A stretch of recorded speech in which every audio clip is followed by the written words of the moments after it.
তখন আমরা দেখলাম কিভাবে প্রোডাক্ট টেবিলে পারচেজ টেবিলে ইনসার্ট আপডেট ডিলিট হয়। এখন আমরা দেখব কিভাবে সেলস টেবিলে ট্রিগারটা ইউজ করতে পারি। যখন সেলস করব তখন প্রোডাক্ট টেবিল থেকে যদি আমি নতুন সেলস করি, যে পরিমাণ প্রোডাক্ট সেলস করব ওই পরিমাণ প্রোডাক্ট এবং প্রাইস এখান থেকে কি হয়ে যাবে, মাইনাস হয়ে যাবে। আবার যখন আমি প্রোডাক্টটা আপডেট করব ওই পরিমাণ এখানে আপডেট হবে। যখন ডিলিট করব তখন এটা কি, যে পরিমাণ মাইনাস হয়েছিল ওটা কি এখানে অ্যাড করে দিবে। ওই ট্রিগারটা আমরা এখন দেখব। তো আমরা সেলস টেবিলে যেহেতু ট্রিগার করব, সেলসে ক্লিক করলাম, ক্লিক করে ট্রিগারে ক্লিক করলাম, এখানে অ্যাড ট্রিগারে ক্লিক করলাম, এখানে আমি ট্রিগার নেম দিব। তাহলে আমি যেহেতু সেলস টেবিলে ট্রিগার করতেছি, আমি এখানে নেমটা দিই সেলস, SALES, সেলস। কি দিব, সেলস ইনসার্ট। যখন নতুন সেলস ইনসার্ট হবে, সেলস টেবিল ইনসার্ট হবে, তখন সেলসটা কি হবে, এখানে আফটার ইনসার্ট হবে। আফটার ইনসার্ট হবে কোন টেবিলে, প্রোডাক্ট টেবিলে।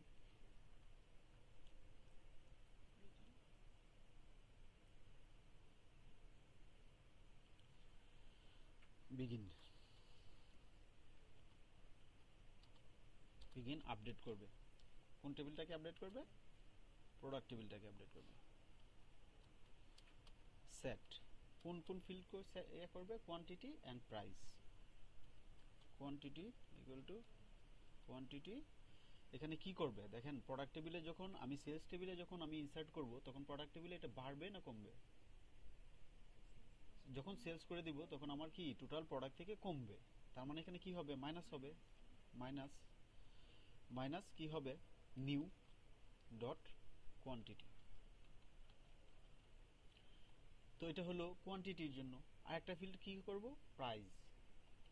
তাহলে প্রাইসের জন্য same, price minus new dot price, where id equal to new dot product id। ঠিক আছে, তো এখানে আমার কতটা হইলো, কিভাবে করলাম, সেলস ইনসার্ট, এটা হচ্ছে ট্রিগার নেম, সেলসের ট্রিগার নেম। তারপর কোন টেবিল ইফেক্টটা করবে, সেলস টেবিলে। এই সেলস টেবিলে যখন আমি সেলস ইনসার্ট করব তখন ইফেক্টটা করবে কোন টেবিলে, প্রোডাক্ট টেবিলে। তার মানে আফটার ইনসার্ট করবে কোথায়, টেবিল ইনসার্ট করবে, বিগিন আপডেট করবে এখানে প্রোডাক্ট টেবিলে। Set quantity minus new dot quantity, price minus new dot price. কিভাবে করবে, প্রোডাক্ট টেবিলের আইডি আর এখানে সেলস টেবিলের প্রোডাক্ট আইডি ধরে এটাকে আপডেট করবে। তো দিলাম। এখন আমি দেখি আমার প্রোডাক্ট টেবিলে কয়টা ডাটা আছে। প্রোডাক্ট টেবিলে 15টা আছে। তো আমি যদি নতুন সেলস করি, প্রোডাক্ট টেবিলে এবং প্রোডাক্ট আইডিটা কত দেখে নেই, আইডি কত 1। এই 1 নাম্বার আইডি ধরে আমি যদি কোনো প্রোডাক্ট সেলস করি, তার মানে আমি যদি সেলস করি প্রোডাক্ট আইডি 1, এখানে আমি ল্যাপটপ সেলস করলাম। ল্যাপটপ সেলস করলাম 5টা, কোয়ান্টিটি হলো 50,000 টাকা, একদম সস্তা দামের ল্যাপটপ।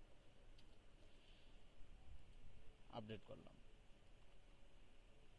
তার মানে 5টা। তার মানে আমার কি প্রোডাক্ট টেবিল থেকে 5টা কমার কথা, এই যে প্রোডাক্ট টেবিল থেকে 5। এখন যদি আবার আমি সেলস করি, আবার আমি সেলস করলাম এই প্রোডাক্ট আইডি 1এই, আবার সেলস করলাম 10টা, সরি 10টা না, কিছু সংখ্যা রাখি, 8টা সেলস করলাম, তার মানে থাকার কথা 2টা। তো এখানে 8টা 80,000 টাকা সেলস করলাম, 8 লক্ষ হয়ে গেছে। সরি কোয়ান্টিটি, আমি তো ভুল দিতেছি। প্রাইজের যে ফিল্ডে প্রাইস হবে, কোয়ান্টিটির ফিল্ডে কোয়ান্টিটি হবে। আর এখানে কি সেলস করছি, ল্যাপটপ সেলস করছি। এখানে নেমটা দিলাম, প্রোডাক্ট নেমটা দিলাম। এখন যদি আপডেট করি, তার মানে আমার সেলস এখানে 8টা নতুন সেলস হলো, কি এই প্রোডাক্ট আইডি 1 এক নম্বর আইডিরই 8টা নতুন সেলস হলো। তার মানে এই যে 2টা আছে। তার মানে আমার প্রোডাক্ট সেলস টেবিলে যখন আমি নতুন সেলস করতেছি তখন প্রোডাক্ট টেবিল থেকে অটোমেটিক কি ওই পরিমাণ প্রাইস এবং কোয়ান্টিটি কমে যাচ্ছে। এরপর আমরা দেখব কিভাবে আপডেট করতে হয়।